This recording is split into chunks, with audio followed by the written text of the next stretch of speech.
Hello, here we go in topic two. We're going to talk about job satisfaction today.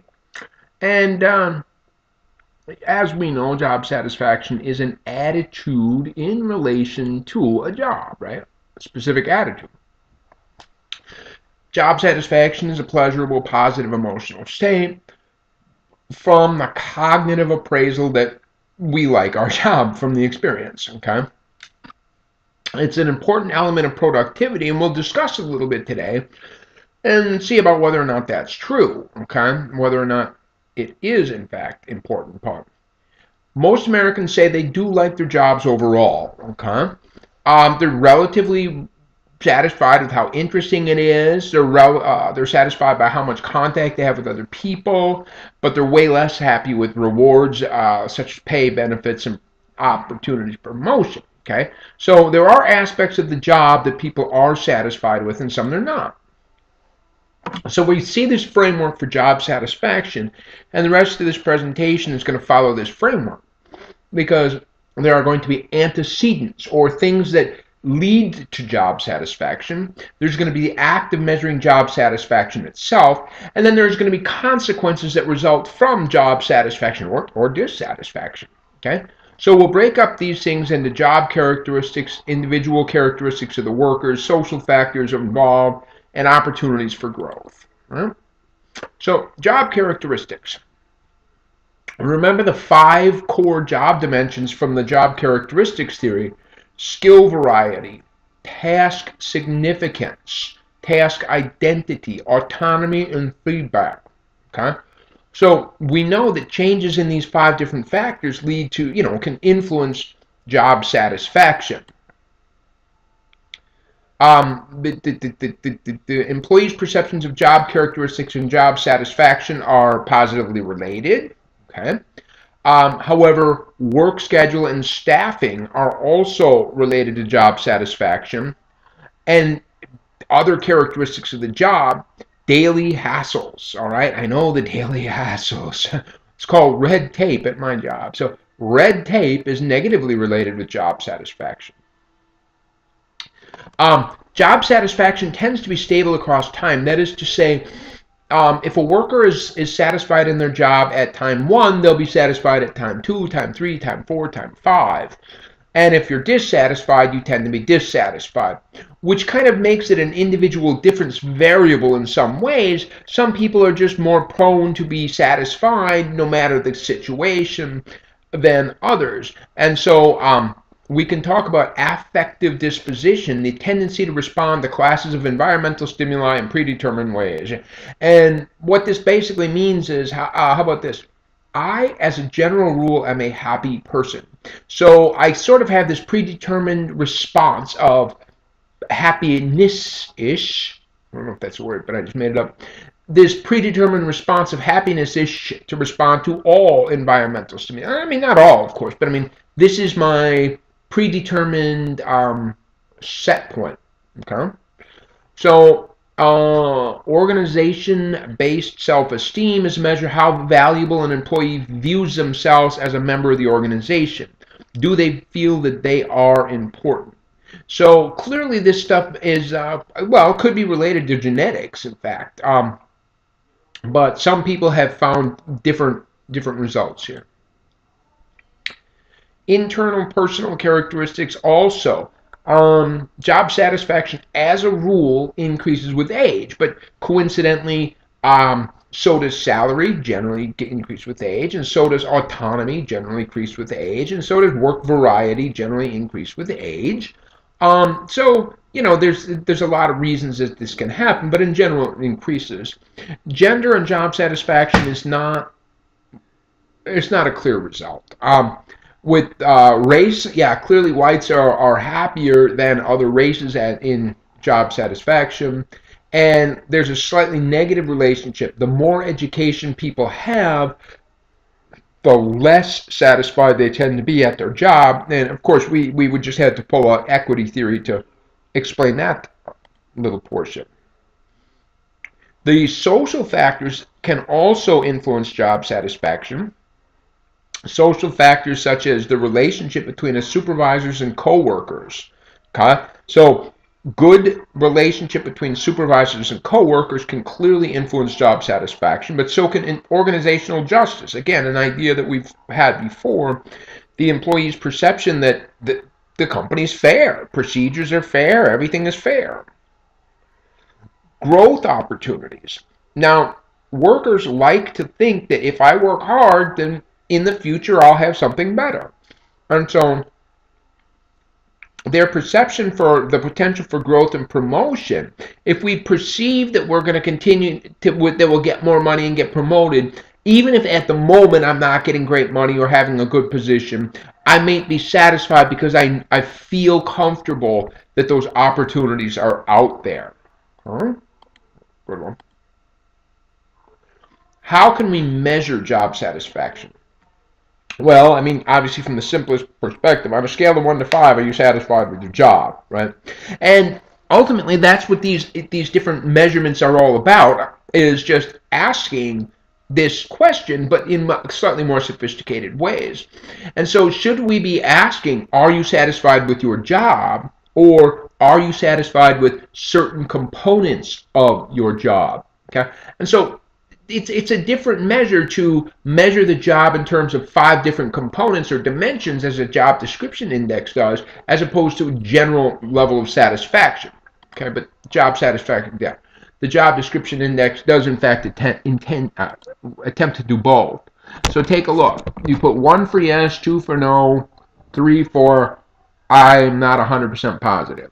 And so what you find is they ask people on this scale, how well does each of the following describe your work? Fascinating. Yes, no, questionable. Routine. Yes, no, questionable. And so you see here we've got 5 subcategories, as well as in the bottom right corner, a general assessment of job satisfaction for the job as a whole.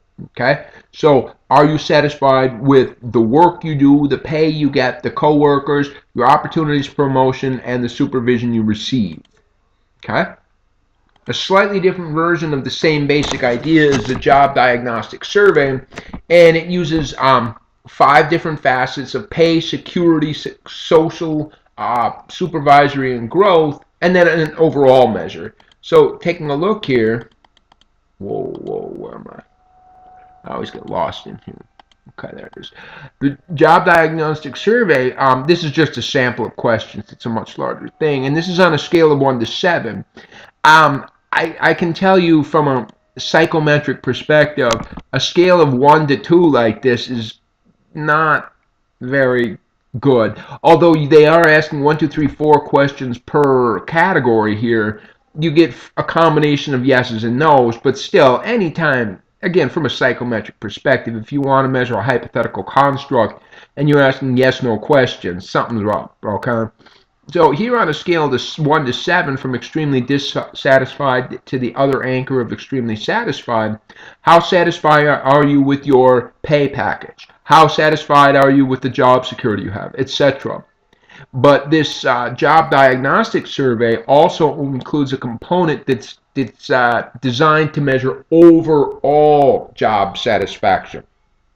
Generally speaking, okay, people on this job often think of quitting. That's a reverse scored item. See the little R back there, right? And so if you strongly agree with number 5, then that's a bad thing, right? If you strongly agree with number 1, that's a good thing. So clearly the questions get scored in this way. Okay. Couple of other overall measures. The Minnesota Satisfaction Questionnaire attempts to break the job into 20 different components. Perhaps 5 was not enough, as the last 2 surveys did. Maybe 20. Wow, okay, seems a little overkill. The FACES scales can be used to get a different type of measure. And I'm sure you've seen FACES scales before. I see these, like when I go to my doctor's office, they'll have these in their office, and they'll have it for the pain scale, right? It's like, here's a picture from a smiley to a rony, and point to the picture which describes how much pain you feel. So these are somewhat commonly used, but this face scale, take a look. Which of the following faces best expresses your feelings about your job?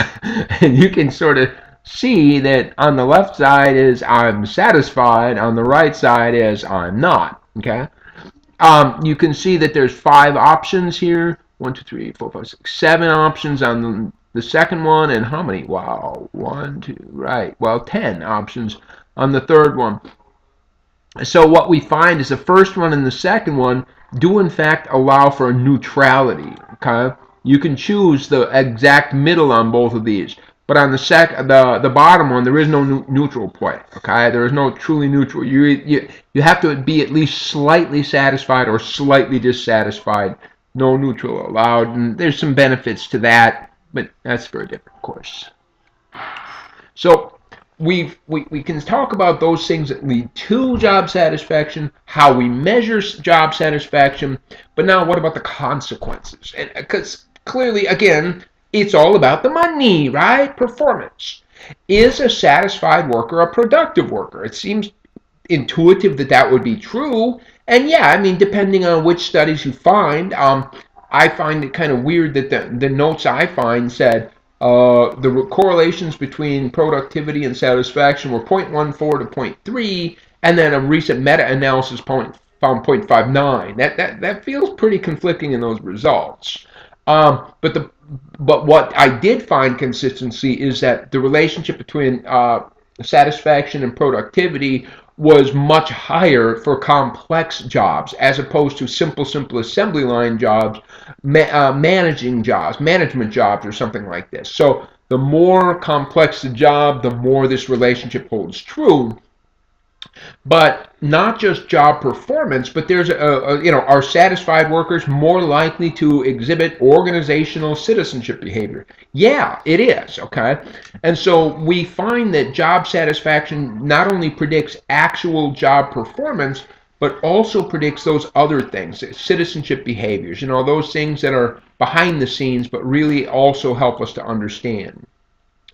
Job satisfaction also helps us to predict withdrawal behaviors. Okay? Withdrawal behaviors can be very costly, things such as absenteeism. Only 28% of the time that people take off from work is for actual personal illness.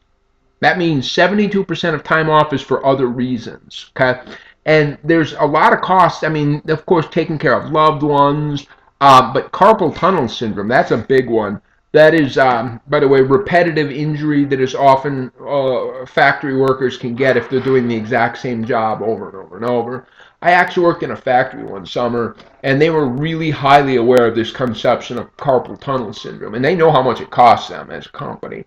And it was a cheese factory. Don't ask me if I caught the cheese, because the answer is yes, I did. Oh, God. So what we found, though, was they would shift workers out. They had like 5 different stations or 5 different parts of the process of manufacturing the cheese, and every hour or two, or I don't remember what it was, you would shift from one station to another so that you would never be caught into 8-hour shifts where you're doing the exact same repetitive movement. Instead, you shift every 2 hours into a different repetitive movement. But reduces carpal tunnel syndrome. But what I've also found very interesting from some work I did one time with an orthopedic surgeon and a psychiatrist. I did some consulting work for them, and they had some data where they had basically they had what they call chronic pain patients. These were patients that were going to the psychiatrist and were getting a disability accommodation for what they call chronic pain. And these patients were identified by the orthopedic surgeon as having no diagnosable injury. Okay? So they were chronic pain through the psychiatrist, no diagnosable injury through the orthopedic surgeon. And it was pretty clear that the people that were, number one, the psychological profiles of the people were through the roof, MMPI profiles. But clearly the information about salaries revealed that these were not at the high end of the spectrum. And so their salary was relatively low, chances are their job satisfaction was relatively low, and lo and behold, their withdrawal behaviors were high. Okay? So here's an interesting, it's under my head again. This is an old one. I copied this from some old notes of mine. And I don't know what the current state of the thing is, but when I created this is hilarious. A company's been established which will generate an excuse note for $25. Just fill in the name and the address for the doctor, dentist, or the place you want to list your jury duty, and they will give you a realistic looking note. All right? And so the website says it's for entertainment purposes only, but it's filled with testimonials about how effective they are.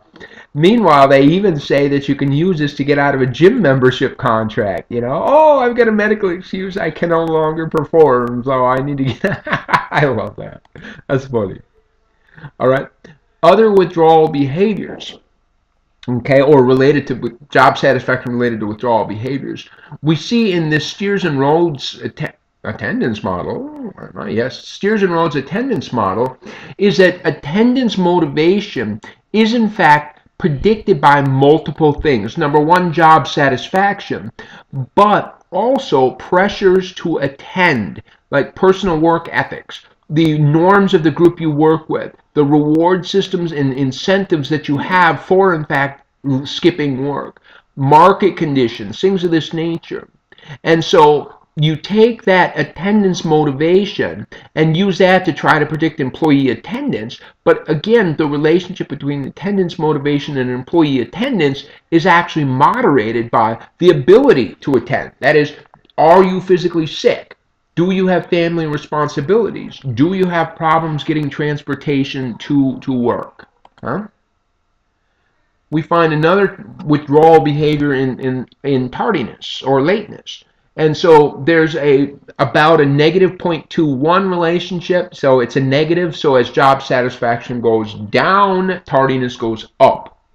When it comes to chronic lateness, it's much better. It's 0.39 prediction. So those that are dissatisfied those that are chronically late are the ones that are most dissatisfied.